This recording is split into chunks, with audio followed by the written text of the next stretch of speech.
All right. So we have a great lineup for these next 2 days. I'm excited to start things off with Sonia Vallabh. She's going to join me on stage in a minute for our keynote fireside chat. Sonia co-leads the initiative to develop preventive drugs for prion disease at the Broad Institute at MIT and Harvard. She comes to this work with a personal mission. Sonia's mother passed away from prion disease in 2010, and Sonia inherited the causal mutation which places her at high risk for developing this same disease. She changed careers and is now co-leading a lab focused on prion disease. Please welcome Sonia Vallabh to join me for the first session, Patient Advocates Transforming the Landscape of Their Disease.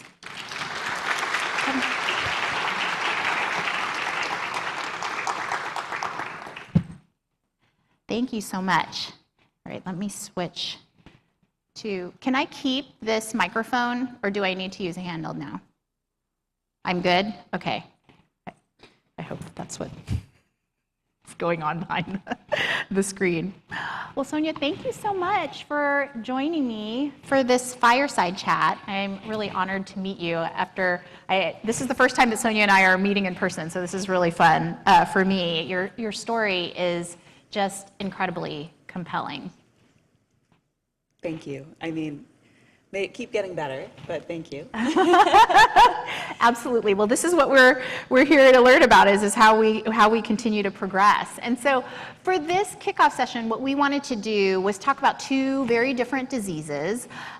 So I told you a little bit about my daughter's disorder, a rare pediatric onset neurodevelopmental disorder, STXBP1, and we're going to talk about parallel progress in prion disease and adult onset disease.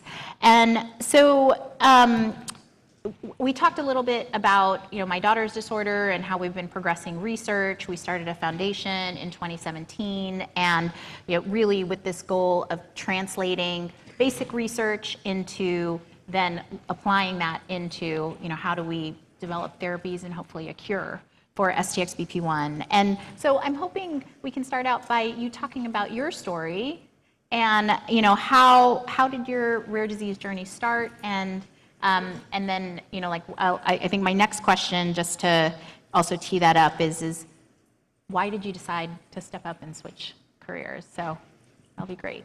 Sure. Well, as I think many people in this room can identify with, rare disease journeys rarely start in a happy way. But it was 2010, so now like 15 years ago, that my mom, who was 51 at the time, very unexpectedly, right? We did not have anything in the family that I was aware of, but she went into, it was like the flip of a switch. She went into a neurological tailspin that killed her within months. And that several months, as I'm sure many of you know, too well, it was like sheer panic and zero information. And then she died.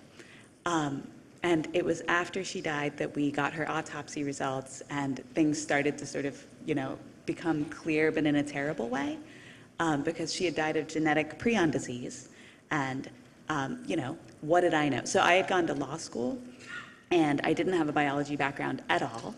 And so even the idea that this could be a genetic disease, but perhaps de novo, that's my suspicion now, without a family history behind it, was a bit of a shock. Everything was a shock. So autosomal dominant, it's kind of a do you really want to know type scenario. And this is where I don't feel like I can take any credit for having made a decision, because it was I'm far enough to one end of the spectrum of how people respond to these things that it really wasn't a decision. I wasn't going to hang out in limbo forever, because it was really clear to me that for me personally, that would be the worst fate. So I got predictive genetic testing. I tested positive for my mom's mutation. And this is the second place, I think, where it's not, I don't want to take credit for having made a decision, to change careers and work on prion disease, because it was much messier than that. But what I had in my hand was a piece of paper that said, you have this mutation, you just saw what it does to people, and you can keep doing what you do, but everything will be a little worse. Or you can figure out some way to engage with it that doesn't feel terrible. And like, I was as surprised as anybody that the way to engage with it that didn't feel terrible was learning more about it in order to arm myself a little bit. Because my mom, you know, my dad is a retired physician, so in those months when she was in tailspin, we were rushing her around to fancy places. Like, we kind of like pulled out all the stops and we did stuff, and we still didn't get a diagnosis in her lifetime. So my faith that a doctor would ever be able to talk me through any progress being made in this disease was 0.0, you know. So the idea of building a little bit of a vocabulary, that was like the piece of empowerment that I can find in all of this. And so that's how it began. And it was compelling enough to get me to take some night classes, and then I sort of left my job thinking, I'll take a little sabbatical to learn more, and then I took a very entry-level job in science, and then once I was doing that every day, you know, it became clear to me that this is where I was pointed, for better or for worse. And I really want to underscore how little sense it made. But sometimes, like, you know where your energy is pointed, and fighting it, like, isn't going to serve you, right? So that's kind of how my career change came about. And there were forks in the road. My husband and I both, at this point, had left our careers and were working in science. We started a nonprofit called Prion Alliance. We worked entry-level jobs for 2 years. There was a question around that time of, do we go all in on the nonprofit? Do we figure out how to refocus our scientific day jobs on prion disease specifically? If so, what does that look like? Is it the academic path? Is it a company? Lots of questions, and I think no one right answer. But what we had in front of us was the very specific landscape of prion disease. And it was kind of based on the particular portfolio of like strengths and weaknesses that prion disease had in 2012 that we started making these choices and ended up going the academic path. That's great, and I thank you for sharing all of that. And it's interesting to think about that time when everything is so unclear and you have to go with your gut, right? About what is it that I can do even incrementally to try to make sense of this, and then what is my gut telling me that I need to do? And I feel like a lot of people in this room and on the live stream have probably gone through something similar of not being sure but feeling called in some way. I will confess that after my daughter's diagnosis and talking to our geneticist at UCSF, who said, I have never heard of this disease, here's 2 papers, and a printout of a Facebook group, thank goodness about the Facebook group printout, but he said, good luck, I don't have many tools to give you. But I sat on the couch for many months thinking, how am I going to do anything for my daughter? And I realized, like, once I decided that I was going to maybe not get in the driver's seat yet, but at least I was going to get in the car and start trying to move the car forward, that there was just it gave me this sense of like empowerment and agency, even in this situation of having so many questions and not many doors yet to go through. So thank you for sharing that. So you talked a little bit about this landscape, right, of being able to look at a nonprofit, go the nonprofit route, go and start go into academia, or even possibly starting a biotech company. And why did you decide on the academia route? I think it was a bit of a gamble. Maybe every option would have been. I think the interesting thing about going the academic route is like, how many jobs are there where if you do it for 3 years instead of 5, you're worse off than if you had done nothing? And I think that's what a PhD is like. I actually think it's like the worst like employment, like bargaining position you can possibly be in the world. And we like knew that, right? And we also knew that the nature of age of onset in genetic prion disease is that it can happen at any time and nothing predicts it. So we knew that by working inside the system, we were placing a bet on me having some time. So far, we've been right, but like we honestly have no idea how much. So that was another way in which it was a gamble.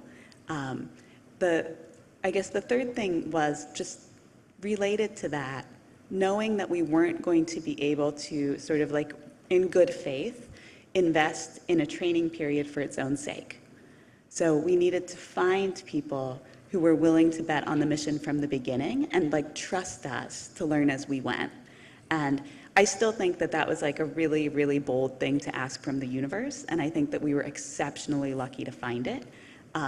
We found mentors at the Broad Institute, where we still are to this day, who thought the problem was interesting and that they were willing to sort of bet on our commitment to it.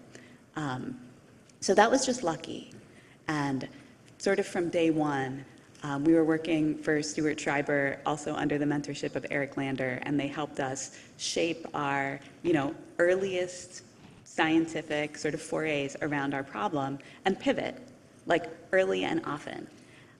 We went in thinking small molecules, and that was the year that bolus dosing of ASOs into the CNS was sort of like reported to be pretty successful. And like almost immediately we were pivoting. And this is something that I learned early about us as academics, is that we were going to have to hold, in order to sort of hold the goal, right, the sort of North Star stable, we were going to have to hold everything else loosely.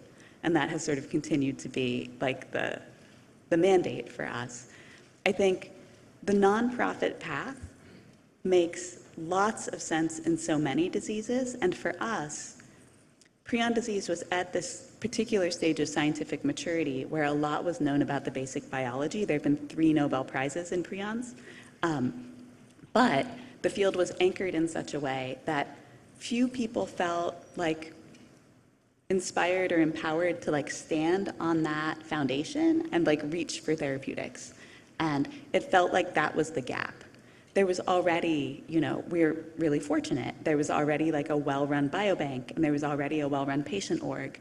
And there's actually a national surveillance center for prion disease. In some ways, we had assets that rare diseases can't count on. And it felt like the gap was for someone to say, we don't have all the bricks in the wall of prion biology, and honestly, we never will. And that's okay. We have enough to stand on and take realistic shots at this thing.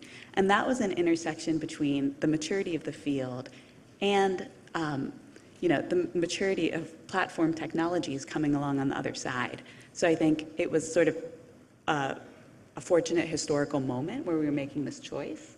And that has only, that was sort of the beginning of, we can imagine platform technologies that we can point at, a genetically well-defined disease. And it has only become more and more the case every day. Mm-hmm. Well, this is a great leaping point for us to talk about roadmap. So, because that was brought up by a number of people, roadmap or path and defining that. And so if I look at STXBP1 in 2017, we also were lucky in that we had information on the biology. We understood the mechanism of disease. So STXBP1 is involved in communication between neurons, and it is specifically part of this protein complex that is pushing neurotransmitter out. And so we had our first scientific roadmap meeting in 2019, and 3 priorities came out of that. The first one was we needed to know whether overexpression was a problem. So STXBP1 is also a dominant disorder, and patients do not make enough of this protein. And so we were concerned that if we upregulate it, is there some kind of like, is it a Goldilocks thing, like with, certain disorders, or is it okay to just overexpress it?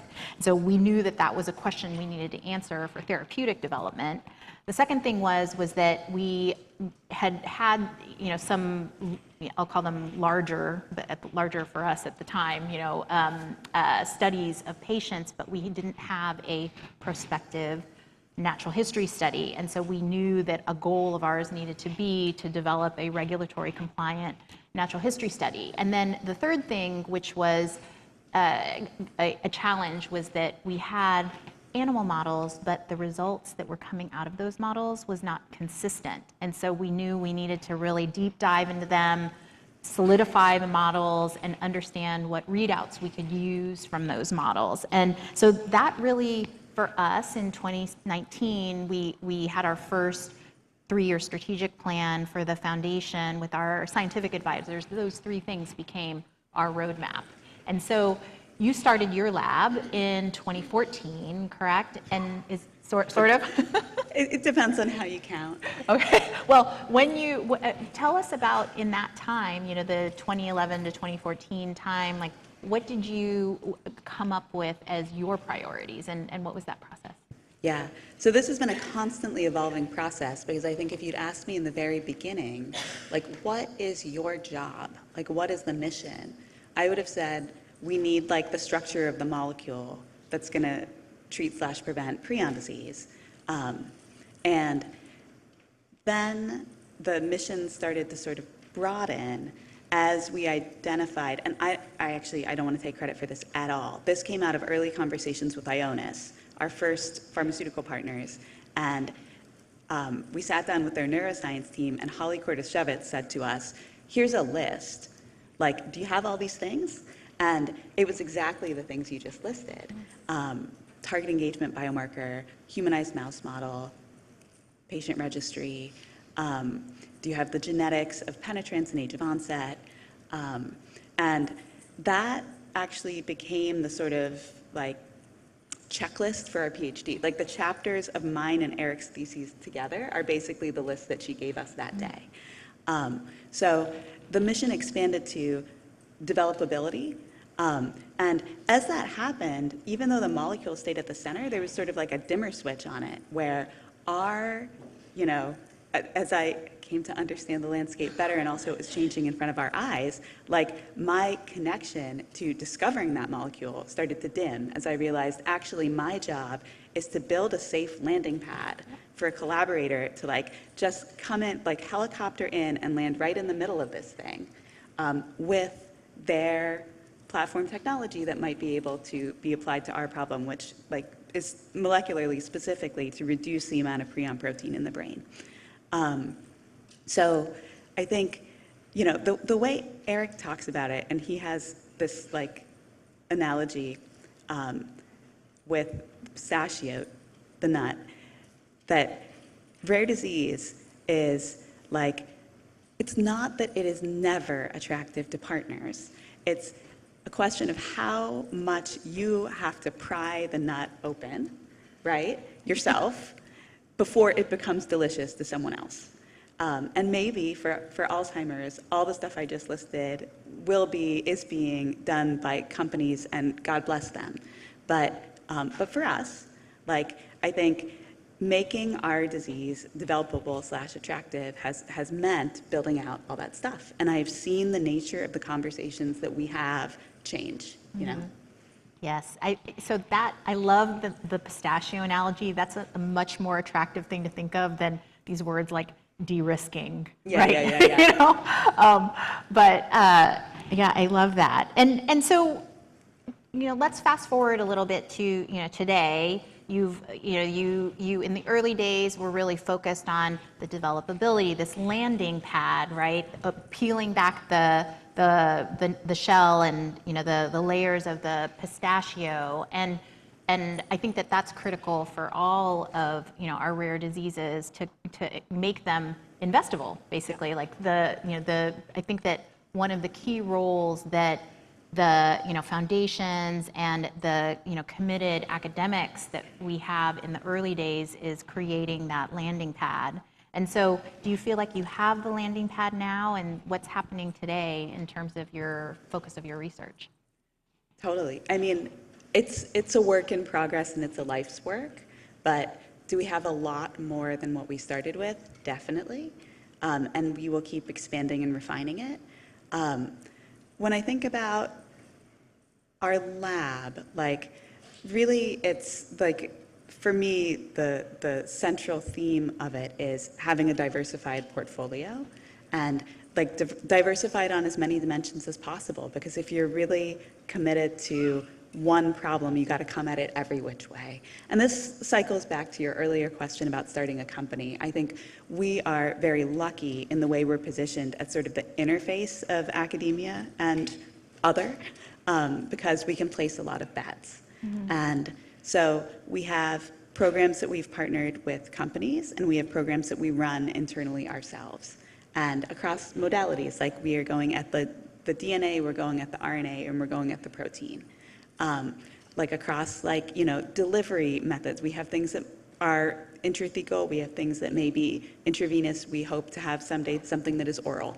Like, I think across all of these dimensions, the important thing to me, like, I hope that nobody in my whole professional, you know, like network would take offense to this, but I don't bet on any one thing or count on any one thing working. I think this just isn't that kind of business, right? And that's where, like, that's like a part of the emotional tenor of doing this, is that our failure rate, you know, is just extraordinarily high.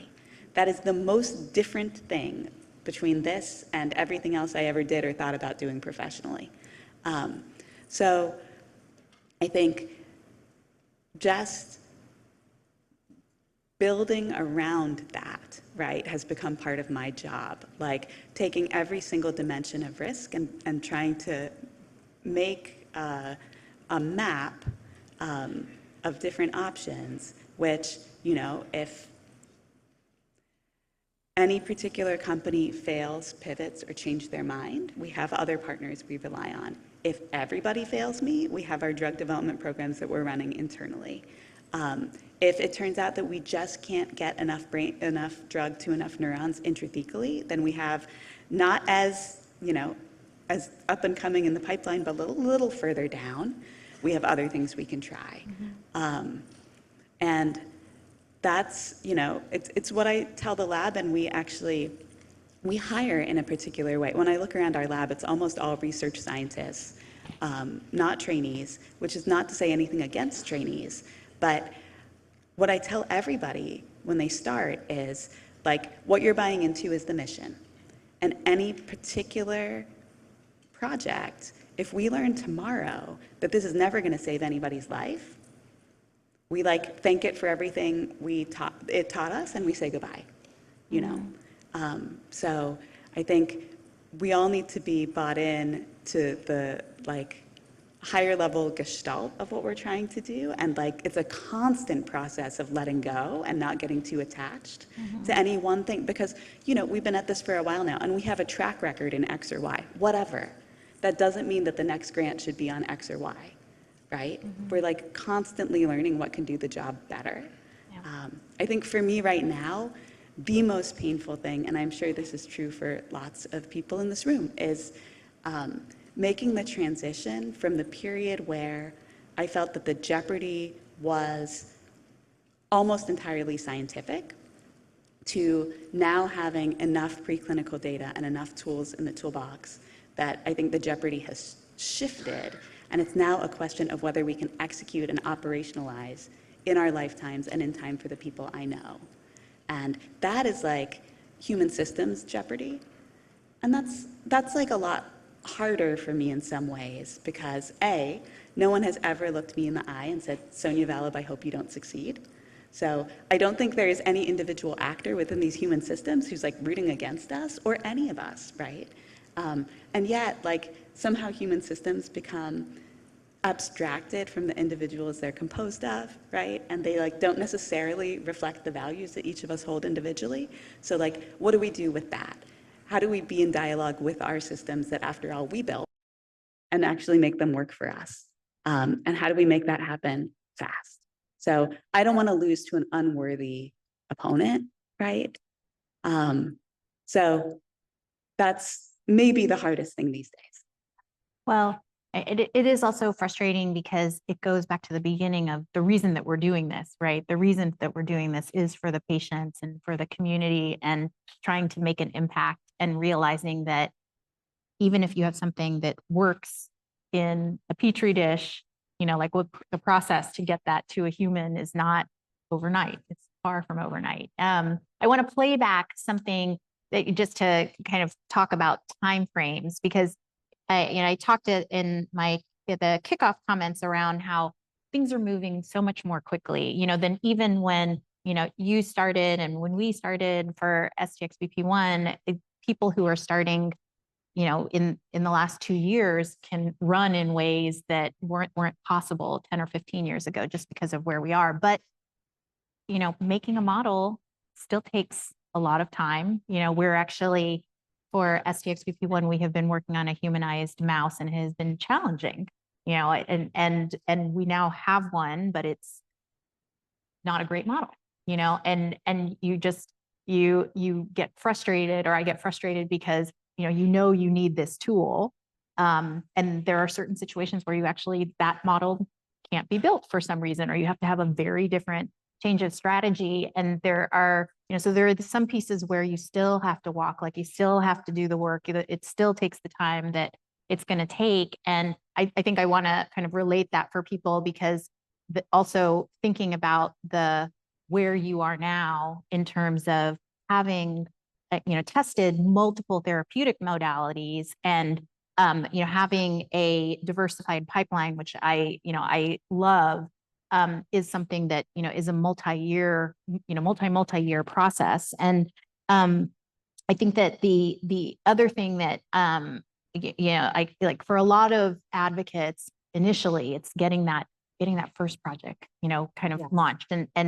But I do think it's always important to be thinking in this broader sense. Like one of the things that I have, you know, always talked with my STXBP1 foundation board has been around, we need as many shots on goal, because some things don't work out because of the science. And, you know, we have already, had partners shut down programs because of business reasons, you know, and the funding climate is challenging right now. And so, you know, I'm excited that, you know, we in 2019, when we had that first research roadmap or research roundtable meeting, that we had no therapies in pipeline. You know, it was pretty like a pretty tall mountain to be thinking about how we were going to develop therapies. And, you know, today we have really worked to have a diversified pipeline across gene therapies, RNA therapies, small molecule. We now have, you know, 17 programs, but, you know, we also have a number of programs that have been put to the side, you know, and I think that, you know, you also mentioned this point around not, like letting go, being okay, letting go, you know, because each of those things is kind of like a baby, you know, in some ways, and there's relationships around it, you know, and somebody has done multiple years potentially of, you know, research work, and it's a funny thing to think about, that's actually an emotional process to say, this science is not working. I actually really do need to let go. But it is so critical. In terms of thinking about the overall process. I'm curious about the way that you have worked with, you know, since we talked earlier about these choices around a foundation, an academic research lab, or starting a biotech. I'm curious about how you have cultivated relationships with biopharma. Sure. So, I mean, I guess, and this touches on the question also of like starting with one program, knowing that the goal is like a diverse portfolio. Mm-hmm. We very much started with this relationship with Ionis, and we were in like full on sales pitch mode, right? And like, kudos to them that they were open to hearing us out and to giving us homework. And that's what it took, was like years of homework to bring them around to, we could have a program together.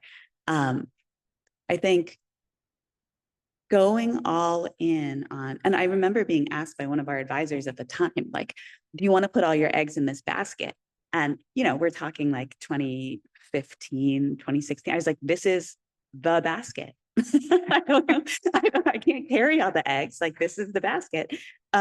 So I think in retrospect, you know, building all of the things needed to advance a drug with this mechanism of action, like ASOs were a wonderful framework under which to do that. And what I'm grateful for is how much of it we did in a sort of repurposable way, right? And this is, if Ionis had said, you know, we think we'll make $1 trillion on your drug and we'll do this all ourselves, we wouldn't have that. We wouldn't have done all of those things as chapters in our theses, and we wouldn't have published them all.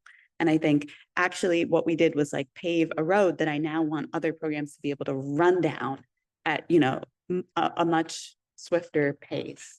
So that part, I feel grateful for the way it worked out. And I think going deep on one thing can be a mechanism for empowering many things, right? It's all just the staging of it. Yeah, how have we approached conversations with companies? Like, you know, there's so many different gradations of rare. I think prion disease is in an interesting place where it really depends on like who's in the room and what they ate for breakfast. Like some people narrowly see us as commercially developable, and some people don't. And sometimes the composition of a team changes slightly, and yesterday's commercially developable is today's like not quite, you know? So that's like been an interesting like process to watch. But I think it all comes back to my pistachio. Like at the point where you've tried it the whole way open, nobody snubs a drug that's definitely going to work, right? So it's all just like how close can you get people to confidence that your thing is going to work? Yeah, I also think that so I in some ways I'm lucky that in my previous career I ran commercial organizations. So I'm really used to people saying no to me and not taking it personally, but I think that it's a matter of like, you know, pitching and just pitching and pitching. And as you said, it might be the same company, different person, you know, like, so either in a different group or that, you know, the BD person has changed, or, you know, getting to talk to somebody who is in the, you know, discovery organization, suddenly it lights an exciting idea for them, and finding that person. And it is incredibly time consuming. You know, that's what I also have realized, that that's a, you know, a big investment of time, you know, and so many of these things are big investments. I feel like we were very lucky in it for STXBP1 in that the economic environment was a bit different, you know, 3 or 4 years ago, you know, to your point around the that things change in terms of prevalence and, you know, what's attractive. And I do think that these things are cyclical. You know, right now we're in definitely a challenging funding environment, but I'm hopeful that, you know, in the next couple of years that will you know, also have changed. But the other thing that was, you know, helpful for us was that there was a lot of interest in neurodevelopmental disorders, because trials for Angelman, trials for Dravet, and a couple of other disorders had, you know, kicked off. And so there was this interest in, oh, maybe we can do something for these disorders where, you know, previously people had thought that, you know, maybe you couldn't do anything after 2 years, right? Yeah. After 2 years of age. Yeah. And there's like sort of a symmetry there where I think for us, it's sort of like neurodegenerative, right? Is sort of like the larger class. And I've like, I have a bit of an allergy to people trying to oversell prion disease drugs as like this exact molecule is like maybe going to be a blockbuster because maybe it's going to treat Alzheimer's. I don't know. Show me the data. I haven't seen it yet. So that like particular sales pitch, I don't go in for, but I have come to appreciate that like there's a narrative around how we can be a proof of concept that has been, I think we've been very fortunate here, because we have the set of tools that most neurodegenerative diseases do not have.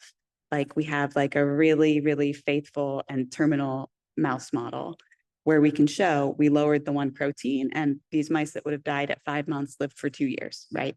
And we have the really clear, like, really clear genetics. We have the really clear target engagement biomarker. And like putting that stuff together, I think we can be a proof of concept, not for a molecule having broader applicability necessarily, but for a platform. And I think if there's a story around this is going to prove out a thing, then you can kind of catch some tailwind off of that, right? And that actually can be a sound investment, even if you're not going to like, recoup a tremendous amount of revenue on that exact drug product. And I want to talk a little bit more, drill down a little bit more in terms of platforms. I'm actually in agreement with you around I think that we're all trying to make our diseases more attractive. And so the rare to common type of argument. And I think sometimes it's real. I just think that in my disease, I haven't seen any data to convince me that it is. And I actually, where I was going was saying that I actually generally am in agreement with that, but I do think that there's promise with on the technology side around these platforms. And so can you talk a little bit more about that in more detail around how you see that, playing out, especially because there are now so many, platform, biotech companies and platform technologies that are coming out of academia.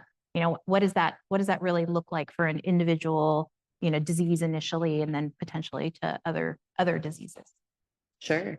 I mean, I think what it's ended up looking like for us is that the generalizable problem is reduce the amount of a single disease causing protein in as many neurons as possible across the brain. That is sort of like the abstracted problem. And the case that we've built is here is a set of models and tools and, a rapidly declining patient population with no other options, right? Where you can kind of like build a real short and efficient runway to test, in an in vivo system, am I getting across the whole brain? And you'll get like a nice survival curve to read that out. And then if yes, go test it in people and you'll know in a year, right?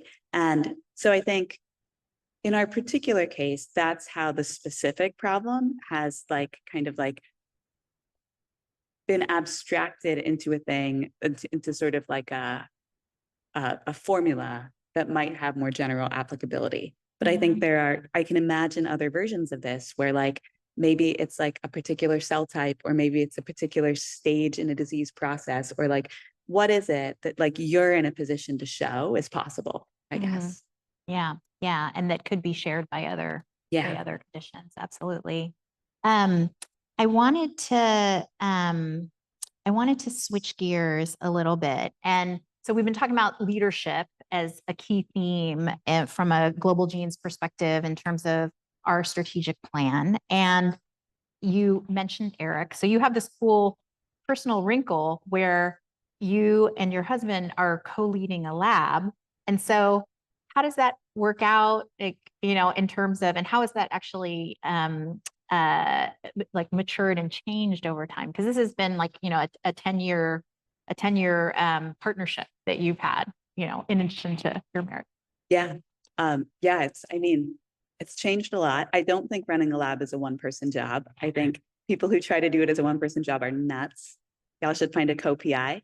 But it has really changed a lot. And this is another thing where I think we've had to be a bit ruthless in pruning the tree and, like constantly redirecting towards the goal. Because the things that served us 10 years ago would not serve us now. But in the early days, being able to provide two perspectives on what was going on, that was really cool. That was really cool and key, because a lot of what we were doing, the decisions we were making were super, super strange. There was like not a lot of precedent for some of the things that we were walking away from, like our careers. and for some of the decisions that we were having to make about how to like invest our effort. So it was just a really nice sanity check. And that's a thing that like we've had to let it grow. And now our lab is 16 going on 17 people. And we have entered a much more divide and conquer stage. And in some ways, I think it's a really good thing. It has allowed us both to sort of like lean into our strengths and cover a lot more ground. That's really good. I can no longer count on us seamlessly having access to all the information in the other person's brain. So information transfer has had to become like super intentional. And like we actually have, so my personal philosophy is that daily life, if you don't pay attention, is made up of medium things. And the small things can just fall through the cracks and the big things can hide in plain sight. So we actually have weekly meetings on the calendar that are like Eric and Sonia's smallest things, Eric and Sonia biggest things, where we sit down for a minimum of 60 minutes and talk about the things of that size. Like this is what it takes, right? But if we're lucky, we're out of sync in terms of our ups and downs. And I think that happens more often than not, and we can buffer each other against them. And I think Eric has like, he has a certain perspective like on me and vice versa that I value a lot. For example, he can tell me when I'm being scary, and sometimes I need him to. So I think we've been really lucky. I think it's been a huge privilege and one that I could not have foreseen, you know, when I said like, yes, I'll marry you or whatever, to watch somebody like grow in such totally unexpected ways. And I think that there is no other version of our life, you know, in the multiverse where I got to see Eric be this version of himself. So very, very lucky in that way. That's so cool. So in your 60 minutes of big things and your 60 minutes of small things, does that encompass both your lab life and the rest of your life, or do you have that as a kind of separate thing?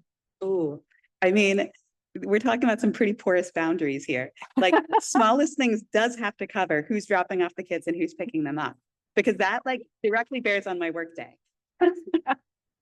Well, I often find that, so we have a weekly family meeting, which is supposed to be generally about the small things, right? And if we don't have it, it's like chaos. It's total chaos for the next like week or longer. Yeah. Oh, I think that's wonderful. The big things and the small things. And do you find that you're specializing, you know, in terms of the type of work that y'all are doing, or is it, you know, that you're more managerially specializing in terms of the 16 or 17 people? We are specializing, and I think it happens on a few different axes. It happens by projects. So right now we have 2 drug development projects that we are leading soup to nuts out of the lab with no pharma partner. And he is captaining one of them and I am captaining the other one. And that is, thank goodness, because, you know, it's a lot to carry, as you guys know. But I think there's also sort of domain ways in which we're specializing. And it's, in some ways, I will say, this career stage has been easier. The transition to now has been easier for me because I was only a little bit good at the other stuff. Like I have pretty good lab hands and I still do some like, you know, I still do some animal surgeries myself. There's a certain satisfaction in it or whatever. But my happy place wasn't down in the weeds. I did it because it was important to do it. Whereas for Eric, he's like genuinely a gifted data scientist. And I'm now, from being in awe of that and being like, God, like, this is so cool that Eric really jams with the data like 10 years ago. Now I'm like, oh my God, poor Eric. He's in love with a thing that he really shouldn't still be doing, you know? Mm-hmm. And so like trying to figure out every year, we do this between Christmas and New Year's. I make us sit down and have a 1-day long PI retreat. It's the 2 of us. We go on PI retreat together. And the opening exercise is to list out, you know, you fold a piece of paper in half and there's 2 columns, glow and dread. and you spend a few minutes listing out in recent memory, what are the things in my professional life that gave me glow? And what are the things that gave me dread? And I am a believer that you have to preserve a certain acreage of glow to keep going. So I'm never going to tell Eric, you got to delegate all your happy data stuff. You cannot make beautiful data visualizations anymore. Someone else is going to choose the color scheme and you will not approve, right? Like I have to let him do a certain amount of that, but I also have to pull him out of most of it. So I think that's been an interesting dance also. Great. The co-PI, the annual co-PI meeting. I would love to be a fly on the wall and you're at your dinner conversations. So we didn't talk about foundation because you still do have a foundation. Yeah. And since I think probably most of the people in the room have started on the foundation route, what is the role of the foundation and how does that interplay with your academic work? So Prion Alliance, we incorporated as a 501c3 in 2012. So we were still very much at the beginning and figuring out which path we were going to really put all our chips in on. And it is continued to this day. But we have, I mean, the mission is sort of to raise funds for prion disease therapeutic research. And we have 0 employees. And we have a very, it's sort of like volunteer run, very strip set operation. So it's sort of like the barest bones version of what you can call a foundation. We do 2 matching fundraisers a year and we send out 2 newsletters a year. And the money that comes in, it's interesting because it started as a larger overall proportional contributor to our budget scientifically than it is now, because we have been fortunate and have grants and stuff. But what I tell our donors, and I really mean it, and our modal donation, by the way, is $100, right? Like these are families. These come in the form of memorial donations. Like these are handwritten checks with handwritten notes that we get in our PO box. And what I continue to tell our donors, and it's true, is that this money could be like, it could be half the pie or it could be 20th of the pie. Regardless, these dollars will always be special because they are flexible, right? And they are donated in the spirit of do exactly what you got to do. And I think that that really has been the grease on the wheels that has allowed us to follow the thing that needs to be done at any given moment without being beholden to a grant cycle that's going to take another year to allow us to do something different. Right. Or funding that has to go to a particular program. Totally. I think also there is something inherent in that description, which is around that the mission of the Prion Alliance is around research. Yes. And I think that making that really clear and having that continuity is so important in terms of, expectations from donors and also having donors continue to donate because they understand what the mission is and are aligned with that. Yeah, that's really true. And that's, a luxury that we were able to laser focus in that way because a group called the CJD Foundation had already existed for 10 years when we came along and provide really comprehensive sort of patient and family support. So, we, at this point, I'm in contact with patients and families every day, but there is this organization that literally operates a 24-hour helpline, which I cannot do, that takes the sort of cares piece of the nonprofit puzzle and carries it really well. Yeah, that is a wonderful. I was talking with someone right before the session started about this and they are starting a second nonprofit that's going to be just focused on research to really maintain that purity of mission Sure. and the clarity. I think it's critical. So I have one last question for you, and I think to kind of summarize where we are. There's been a multi-year journey that you have been on, and actually, before I ask my closing question, I'm sorry, I wanted to ask one question, Sure. which is, what do you see? So we're here in 2025, and And I know that you said that one of the, I would say, like critical success factors for you has been to be able to try programs and then be able to let go if if they're not going to end up working for getting to that, effective therapy / cure for the community. What are you going to be focusing on, do you think, for the next 24 months, given where you are now? Yeah. So we have, we're very lucky. And where we are right now is that Ionis took Prion protein lowering ASO into the clinic at the end of 2023. And that trial has now wrapped, and we might hear, some news, any news, maybe by the end of the year. We have an siRNA that we've been developing with Anastasia Kurova's team at UMass. And that is a drug development effort based in our lab that might reach first in human by the end of this year. We have a gene therapy program that we're working on in the lab that is probably 2 years behind that. So I think the transition that we're making right now is into being sort of like a clinically facing lab. Mm-hmm. And I think a lot of our energy right now goes into figuring out how do we resource that part of the process correctly? Like what's being done by the trial sites, by the NeuroNext network at NIH, which we're very lucky to be working with. What is our best interface with that? What are the missing pieces that we have to supply? What are the unknown unknowns, right? Here's a list of documents we think we need, what's not on the list. So there's we're in this terrifying new stage where there's a lot of boogeymen. And we have to make sure to catch them sooner rather than later. So a fair amount of my thinking goes there. A very near and dear to my heart topic that is also going to require a lot of short-term attention is how to get these molecules into not just symptomatic but preventive trials. And this is a very active conversation with FDA right now about our siRNA. We're cleared to dose symptomatic patients. We are in discussion about whether we can dose pre-symptomatic people with our current toxicology package. And by in discussion, I mean, they've said no, and I've said, why not?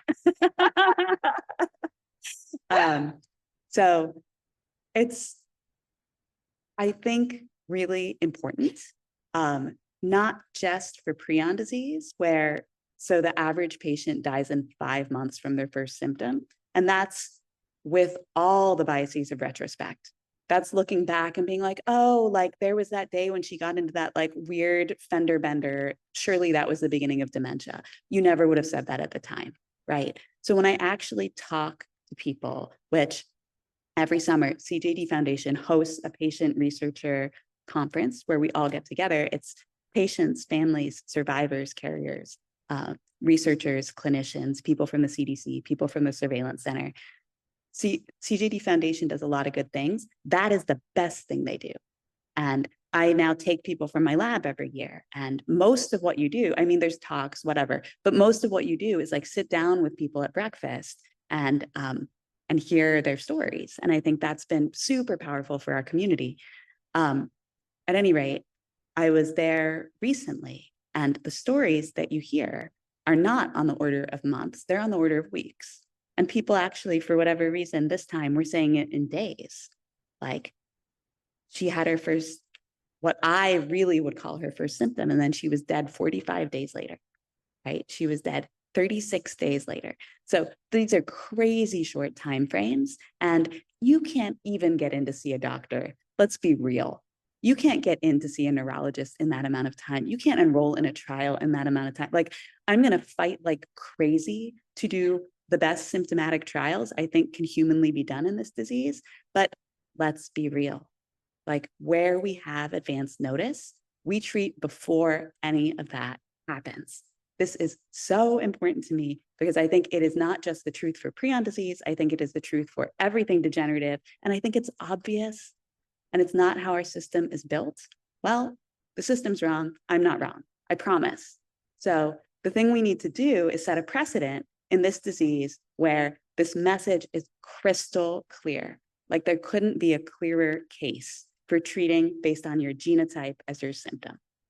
So this is why I have to keep going back to FDA, banging my head against the wall. And I honestly think that the individuals within that system get it. And it's a matter of asking the system to rise to the level of the individuals and what they know in their hearts. Well, I think two things that I take away from that, one of them is really getting this very, very clear picture of the patients. And that I think is extremely hard, especially in situations where we're not seeing, we're not finding them. We're not finding them. And there are many reasons in different rare diseases to why that's the case. But if you have patients who really do have onset of symptoms, within a 30 to 45 day period, or even a 90-day period, and then, and then they pass away, extremely difficult to find them. And then, then include them in, in any type of, studies, right? And I'm not even talking about interventional, but just to capture them in like something that would be in natural history.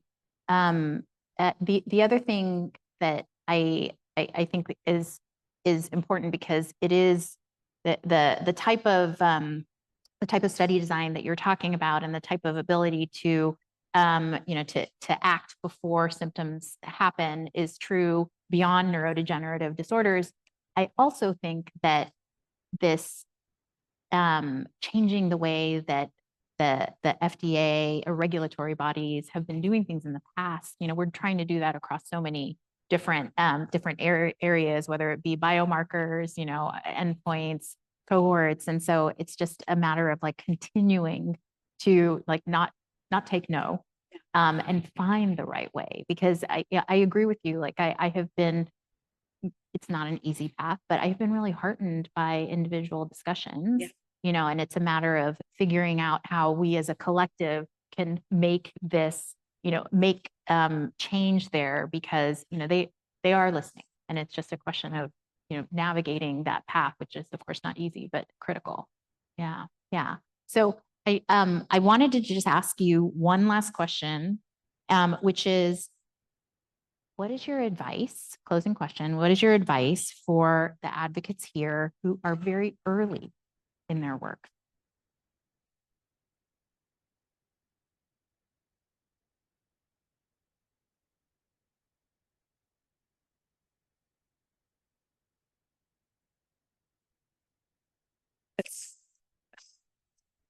It's hard for me to maybe thinking about when you started, because I think that so much of happened for us was just luck. That's what I'm struggling with. Honestly, that's what I'm struggling with. But so that's interesting, because I think that we would, probably output,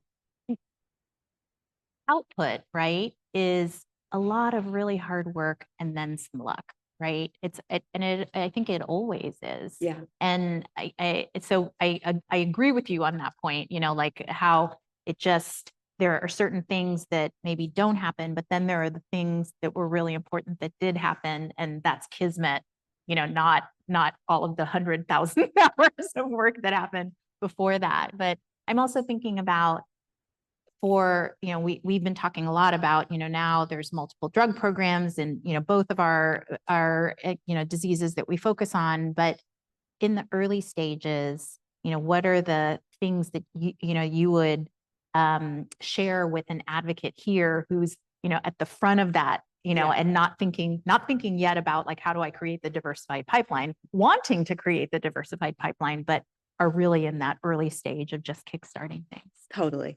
I mean, I think maybe what I feel more comfortable doing is being a conduit for good advice that we received. Mm-hmm. So I mentioned Holly's list. I do think that having our eye on those different like pieces that make the developability picture, I think that was a really lucky direction that we were steered early on. And I think doing all of that in a way that belonged to the community and not to a company was huge. And, just being we were like, oh, well, we're PhD students. Like, if you don't let us put this in our thesis, we won't graduate. Like, just having the being positioned in such a way that this obviously has to be public and has to belong to not just any one program, but everything that comes after. I think everything that I know of that is, in the works for prion disease could fail. And I would still feel like we meaningfully incremented this disease from unsolved to on the path to being solved by doing that. So completely molecule agnostic. I think that is the contribution that I feel confident that we've made. So pistachio. The pistachio. The pistachio.